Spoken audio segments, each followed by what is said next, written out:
പ്രബുദ്ധ കേരളത്തെ മന്ത്രവാദവും സാത്താൻ സേവയും ആഭിചാരവും ഒക്കെ പിടികൂടുന്നു എന്ന് കേൾക്കുമ്പോൾ അത്ഭുതമാണ് തോന്നുന്നത്. അറിഞ്ഞും അറിയാതെയും കേരളത്തിൽ മന്ത്രവാദ കൊലകൾ നടക്കുന്നുണ്ട്.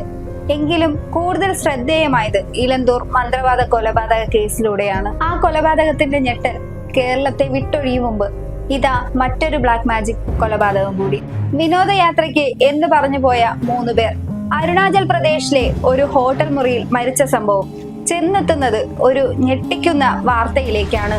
തിരുവനന്തപുരത്ത് നിന്നും കാണാതായ ആര്യ എന്ന അധ്യാപികയെയും ദമ്പതിമാരായ നവീനെയും ദേവിയെയുമാണ് മരിച്ച നിലയിൽ കണ്ടെത്തിയത്. 3 പേരും സാത്താൻ സേവയിലെ അംഗങ്ങളാണ്. 3 പേരുടെയും മരണം ഏറെ ദുരൂഹതകൾ നിറഞ്ഞതും. തിരുവനന്തപുരം വട്ടിയൂർക്കാവിലാണ് ആര്യയുടെ വീട്. മെയ് 6-ന് ആര്യയുടെ വിവാഹം നിശ്ചയിച്ചിരുന്നതാണ്. ഇതിനിടയിലാണ് ഇടവക്കോട് ചെമ്പക സ്കൂളിൽ പോയ ആര്യയെ കാണാതാകുന്നത്. രാവിലെ 7 മണിക്ക് സ്കൂളിലേക്ക് പോയ ആര്യ രാത്രിയായിട്ടും തിരികെ എത്തിയില്ല.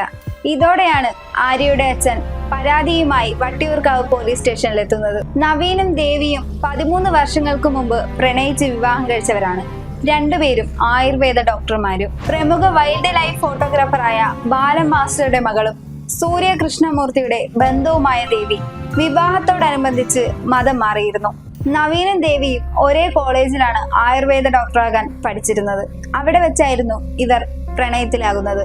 തുടർന്ന് വിവാഹം കഴിക്കുകയും ചെയ്തു. വിനോദയാത്രയ്ക്ക് എന്ന് പറഞ്ഞിറങ്ങിയ ഇവർ 3-4 ദിവസങ്ങൾക്ക് ശേഷം തിരികെ എത്തുമെന്നും പറഞ്ഞിരുന്നു. ആര്യയെ കാണാതായതിനെ തുടർന്ന് അച്ഛൻ നൽകിയ പരാതിയെ പിന്തുടർന്ന് നടന്ന അന്വേഷണം ചെന്നെത്തിയത് അരുണാചൽ പ്രദേശിലെ ഹോട്ടൽ മുറിയിലായിരുന്നു. ഇരുവരുടെയും കുടുംബം മരണവാർത്ത അറിയുന്നത് പോലീസ് അറിയിക്കുമ്പോഴാണ്.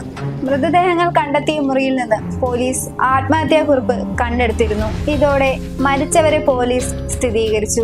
ഞങ്ങൾ സന്തോഷത്തോടെ ജീവിച്ചു, ഇനി പോകുന്നു എന്നായിരുന്നു ആത്മഹത്യാക്കുറിപ്പിലെ വാചകം.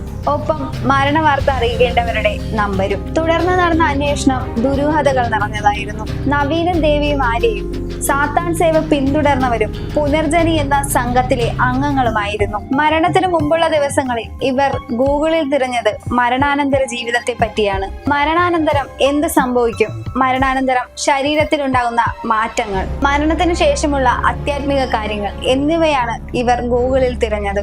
അടുത്ത കാലത്തായി ദേവിക്ക് ഈശ്വര വിശ്വാസം വർദ്ധിച്ചതായി അടുത്ത ബന്ധുക്കൾ പറഞ്ഞിരുന്നു. മൃതദേഹങ്ങൾ കണ്ടെത്തിയ മുറിയിൽ ബ്ലേഡും മദ്യക്കുപ്പികളും ഉണ്ടായിരുന്നു. ഞരമ്പ് മുറിച്ച് രക്തം വാർന്ന നിലയിലായിരുന്നു മൃതദേഹങ്ങൾ കണ്ടെത്തിയത്. വീട്ടിൽ ഒന്നും പറയാതെ പോയ ആര്യയെയും വിനോദയാത്രയ്ക്ക് എന്ന് പറഞ്ഞു പോയ നവീനെയും ദേവിയെയും എങ്ങനെ ഒരു ഹോട്ടൽ മുറിയിൽ മരിച്ച നിലയിൽ കണ്ടെത്തി?